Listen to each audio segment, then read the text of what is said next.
bisa diberi ke depan, lalu nanti biar baru terakhir ke belakang. Ya, ya, oke. Selamat sore Bapak-Bapak dan Ibu yang tercinta. Saya Juanita Suri. Saya Wakil Sekjen dari DPN PKB Indonesia dan sekarang ini sedang menjadi caleg Dapil Sulawesi Utara. Setelah mendengarkan beberapa penjelasan dari Bapak di sini dan saya mendapatkan pendapat dari Bapak-Bapak bahwa masalah krisis multidimensi berkepanjangan ini disebabkan karena peradaban, ya, moralnya rendah dan sistem sara seperti yang telah dikemukakan oleh Bapak Arsya tadi, hilangnya keteladanan dan lain-lain. Sementara kami dari PKB Indonesia itu berpendapat bahwa hulu atau akar permasalahan terletak pada pola pikir manusianya. Bagaimana pendapat Bapak-Bapak? Iya, baik, terima kasih Ibu Juanita. Satu lagi pertanyaan di belakang. Iya. Ya, terima kasih. Nama saya Lius Karisma. Iya Pak Lius, silakan. Dari Glodok.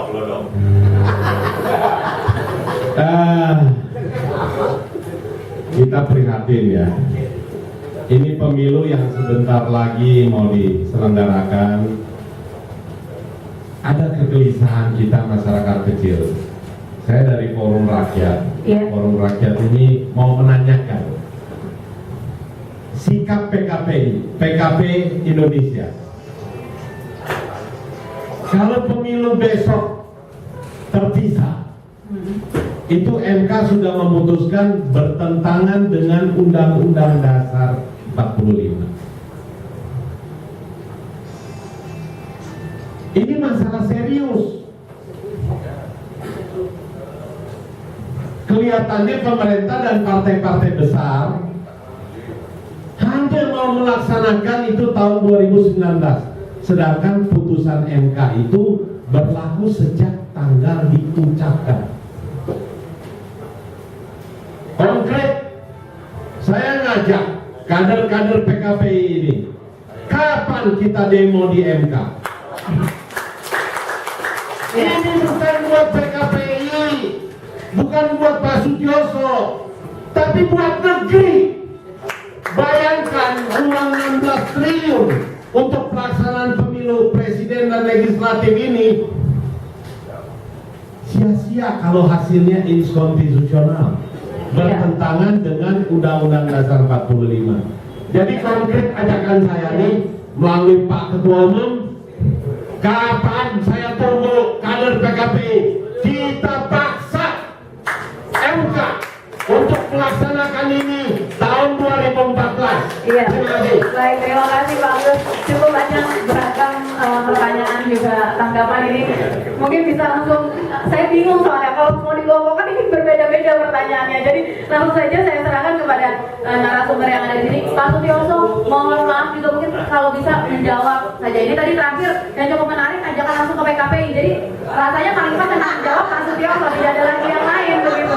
Silakan Pak Sutioso, bagaimana ini? Ini terakhir dulu kita jawab, nanti baru yang lain menyusul dengan pertanyaan-pertanyaan yang lain. Silakan Pak.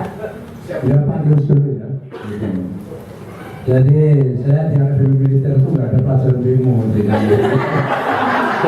saya perlu diajari sama sampean Pak Yus. Nah, demo sekarang boleh aja orang politik orang itu kan, tapi akan minta bapak baca ada koridornya gitu, jangan anarkis ini.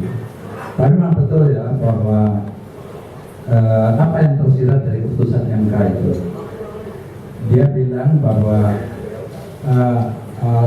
artinya dia memenangkan tuntutan AB3-CS ya, agar pemilu legislatif dan presiden itu dilakukan sekaligus karena undang-undangnya seperti itu 5 tahun sekali bukan 2 kali kan.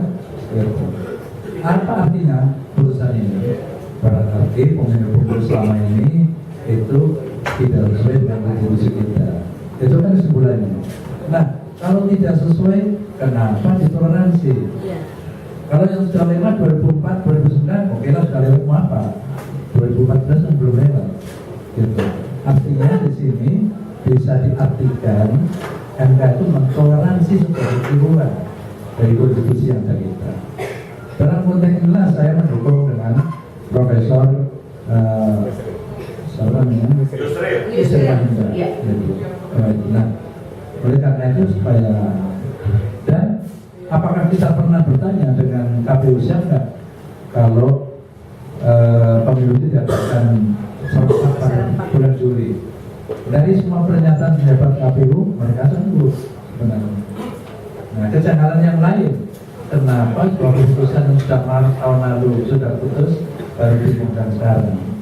Kalau pada Maret diumumkan sudah pasti bisa dilakukan 2014 karena waktunya 1 tahun lebih. Nah, kejanggalan lain adalah kenapa keputusan MK baru berlaku 5 tahun yang akan datang. Menurut saya undang-undang tidak mengatur hak MK mengatur waktu seperti itu. Yang ada adalah keputusan MK itu berlaku berdasarkan itu sebuah keputusan. Oleh itu itulah berlaku. Ini kok 5 tahun kemudian. Jadi inilah kejanggalan. Kenapa? Karena kalau tetap kita laksanakan pasti menimbulkan masalah ke depan. Akan ada tuntutan kan. Dan itu masalah baru yang kita buat sendiri. Nah, ini yang kedua. Tetapi saya sangat menarik dengan apa yang disampaikan para narasumber. Pak Tim Samsudin itu sama dengan di mana saya selama di mana-mana di mahasiswa itu, bahwa pemimpin itu posisinya sentral dan strategis. Pemimpin apa saja itu? Memimpin organisasi yang kecil, RT/RW, memimpin apa namanya olahraga, pimpinan ormas, pimpinan parpol, ya, termasuk Muhammadiyah juga kan. Itu kan organisasi juga. Dan organisasi yang paling besar adalah negara. Jadi negara ini mau disegani negara asing, negara lain, negara ini rakyat mau makmur, sejahtera, terdidik, dan lain sebagainya. Itu semua pemimpin, tidak ada orang lain. Gitu. Nah, tadi sudah dikupas beliau, itulah perannya. Artinya itu ada sebuah warning dari beliau. Kalau kita salah lagi memilih pemimpin 2014, ya silakan kita hanya 5 tahun ini, ya kan? Dan gitu karena nanti kita merontokkan presiden setelah kita 6 bulan tahunan ternyata keliru kita milih dia. Ya, nah, harapan saya tentu para kader ini yang masalah terluas tidak mudah terbius, terkesima dengan penampilan para tokoh. Tokoh itu untuk mengejar pemilih 60% yang uneducated, yang tidak terpelajar. Yang kecenderungan memilih adalah irasional dia. Siapa yang sering di TV, dari ini orang yang ini, ini orang ini sederhana sekali, makanya di warteg gitu kan. Padahal waktu terakhir saya di restoran yang paling mahal di Pacific Place, nggak ada beritanya kan. Begitu di warung murah, lengkap semuanya. Tidur di rumah rakyat, pakai kipas angin seperti itu. Itu untuk merebut yang 60% itu tadi. Ya, karena yang 60% ini cirinya pada konteks pemilu tidak pernah absen, dia datang semua. Padahal pemilih irasional. Yang 40% kita ini sering bolos dalam pemilu. Nah gitu kan. Jadi siapa yang bisa mengambil 60% pasti dia menang. Disinilah letak kejujuran yang kita harus hati-hati. Ya, tadi sudah ada pertanyaan dari Pak Papua ini, Pak Ramses dari Arsat. Ya, pemimpin harus memang track recordnya harus bisa dibaca. Pernah jadi apa dia? Pernah nangani masalah berat apa dia? Nah, terus beliau juga sudah jelas, ya, Pak Haris tadi, Pak Samsudin,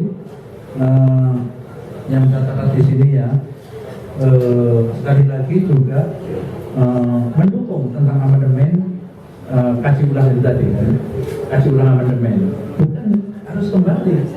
Tetapi apa sudah benar gitu misalnya, sudah langsung dari bupati wali kota sampai presiden.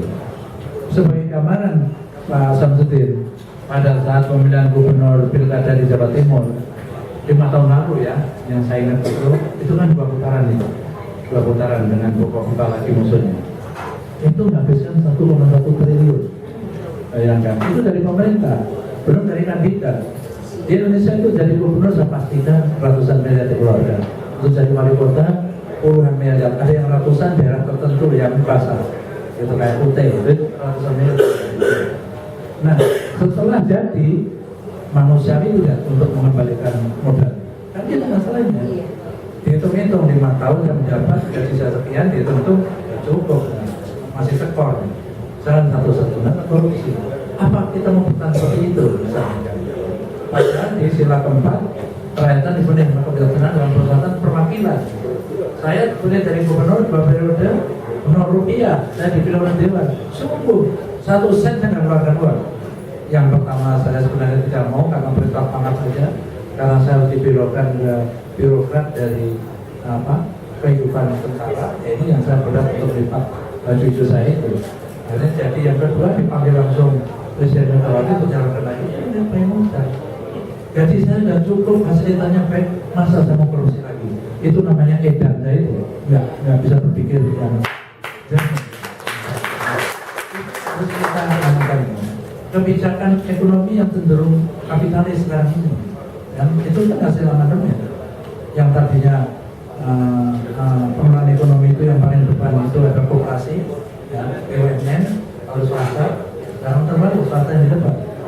Swasta ini mencari partner, swasta asing yang lebih mudahnya, karena itu dikatakan Pak Samtin tadi apa namanya? Ada yang strategis, telekomunikasi kuasai orang lain, ya kan? Tambang-tambang kita kuasai orang asing. Jadi sangat komplikated. Nah, Romo sangat menyinggung, saya setuju ya, tentang Bhinneka Tunggal Ika. Jadi pemerintah ke depan juga memang harus punya wawasan seperti itu. Ini negeri paling unik, diciptakan Tuhan.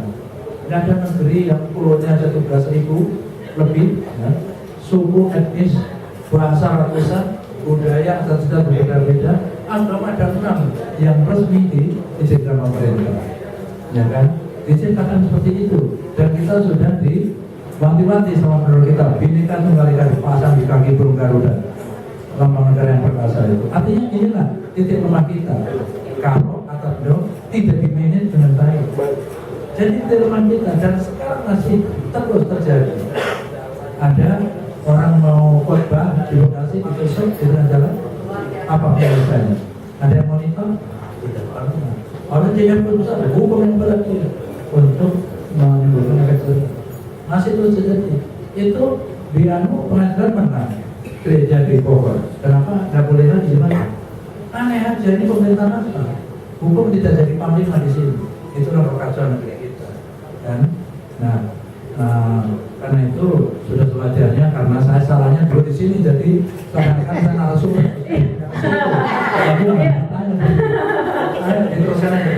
Iya, baik, terima kasih Pak Sutioso. Tadi itu Pak Sutioso. Berarti memang harus kembali lagi ke nilai-nilai Pancasila begitu ya Pak. Dan kalau bicara soal kaji ulang, kita pekan lalu juga sudah membicarakan mengenai urgensi bahwa memang kaji ulang harus segera dilakukan. Mungkin perlu lagi ada garis besar haluan negara ya, untuk kemudian membuat bangsa ini tidak lari kemana-mana gitu ya dari dasar pijakannya tadi. Baik, saya langsung menuju ke 3 orang narasumber. Silakan dijawab langsung saja. Tadi keseluruhan pertanyaannya ada soal bagaimana kembali ke nilai-nilai Pancasila, kemudian bagaimana supaya kita bisa memilih pemimpin yang tidak salah urus lagi gitu ya, dan lalu yang terakhir tadi juga pola pikir individunya nih sepertinya yang membuat kemudian ada krisis berkepanjangan ini. Saya mulai dari Pak Adin Samsudin, silakan Pak Adin. Jadi saya pikir moderator ingin mengikuti diskusi dengan talk show. Iya. Saya membatasi diri pada pembicaraan pertama tadi.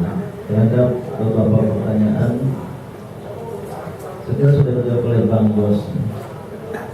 Dan kalau beberapa DPP misalnya, wilayah provinsi mencalonkan ketua umum DPR-nya, saya kira sangat wajar. Saya tahu beliau, busway is my way, and my way is right way. Saya tahu kapasitas beliau. Kalau tadi tidak hanya memimpin jutaan, tapi sudah melahirkan dari regu bahkan pasukan khusus.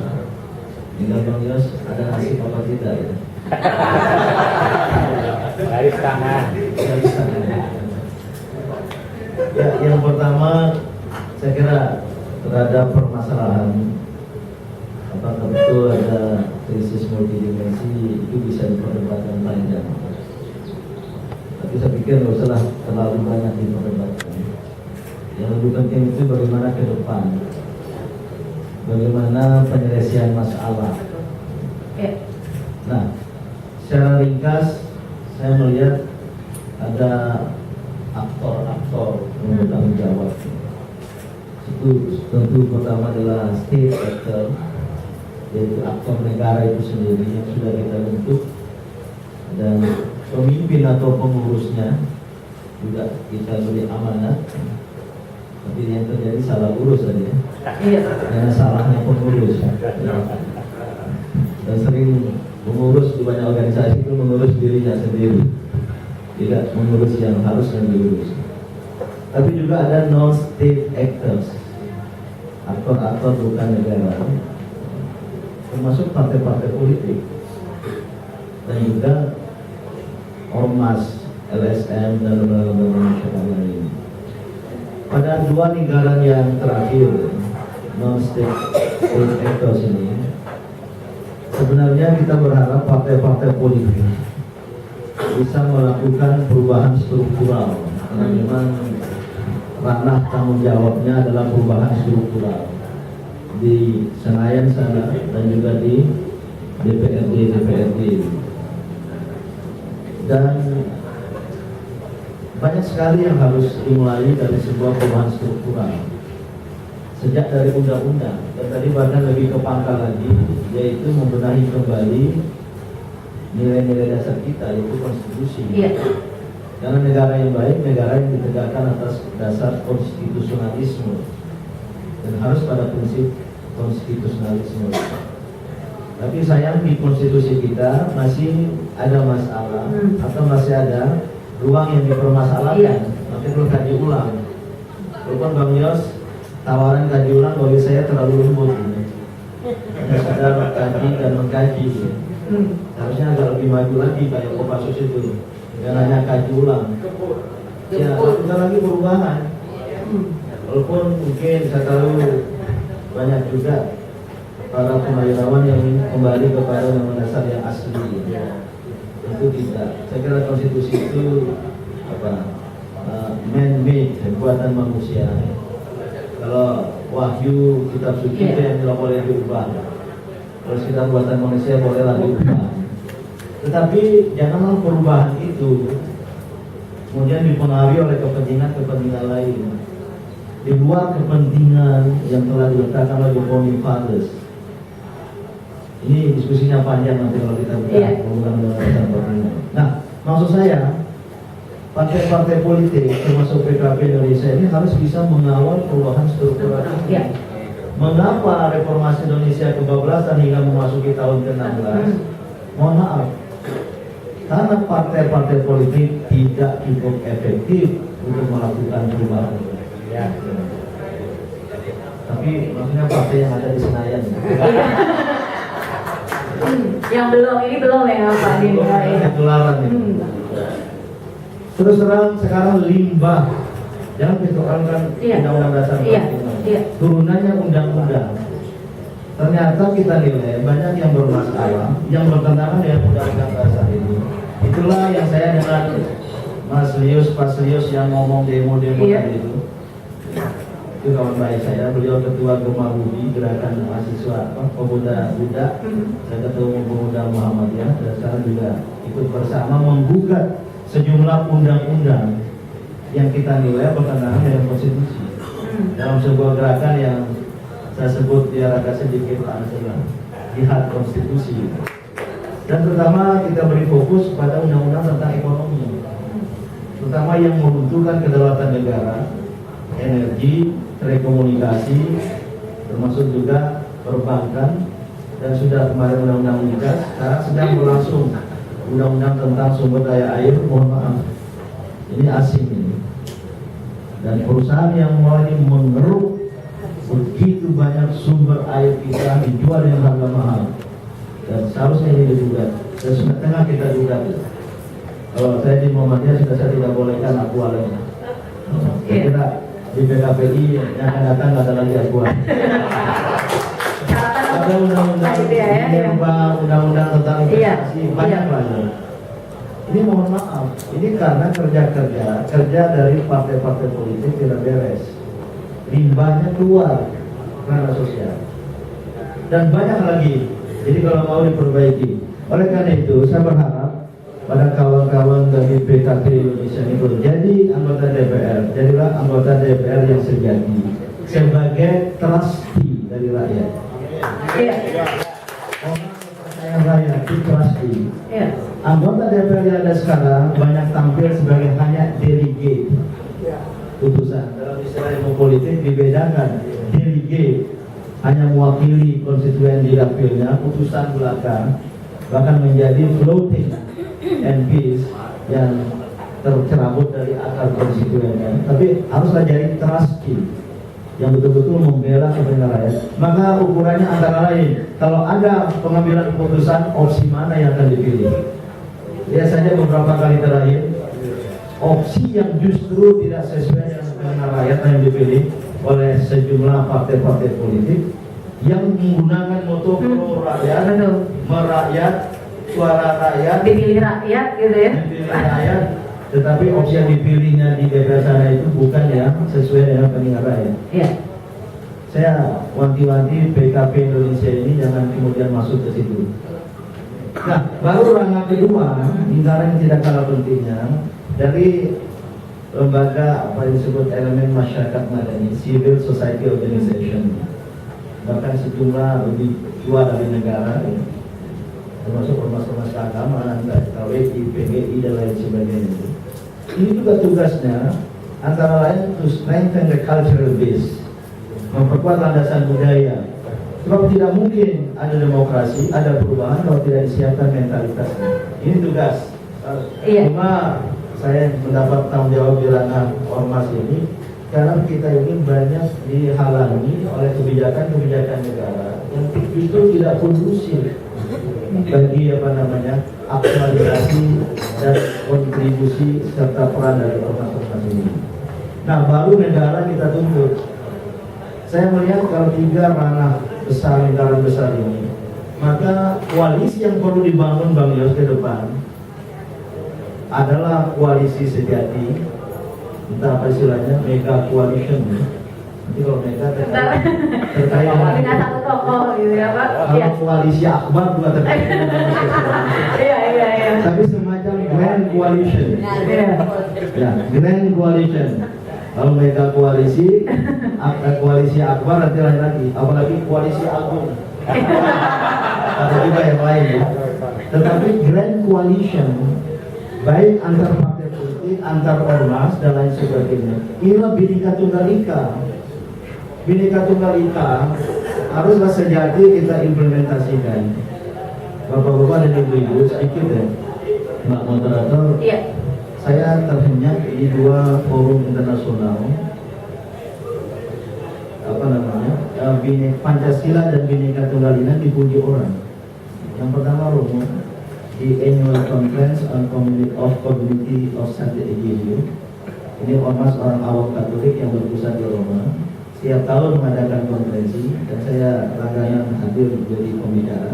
Yang 2010 di Barcelona, ketika pembukaan teater yang sangat indah di kota Barcelona itu, wakil Paus Benedictus ke-16 di Roma, wakil Paus ya, itu menyampaikan pidato di dalam bahasa Spanyol dan kita pakai alat terjemah. Tiba-tiba beliau memuji Indonesia dengan Pancasila.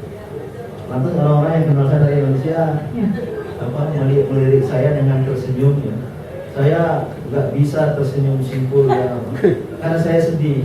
Dipuji di luar, tapi ditinggalkan di dalam negeri. Itu yang pertama. Yang kedua, 2012, kebetulan saya hadir, namanya The Second Catholic Muslim Forum, forum dialog antara Islam dan Katolik, antara Vatikan, 21 kardinal yang 21 tokoh Islam di Laut Mati, Jordan. Tiba-tiba peserta dari Katolik, seorang profesor dari Jerman, saya lupa namanya, itu memuji-muji Bhinneka Tunggal Ika, sebuah model untuk negara di dunia ini masa depan. Ada negara yang seperti Indonesia yang berbhinneka Tunggal Ika. Saya pikir ini khazanah kita. Iya. Jadi tidak sekedar dibangkitkan sebagai 4 pilar kebangsaan, apalagi semuanya pilar, soalnya fondasi. Saya berhusnuzon bahasa agama Islamnya, berprasangka baik.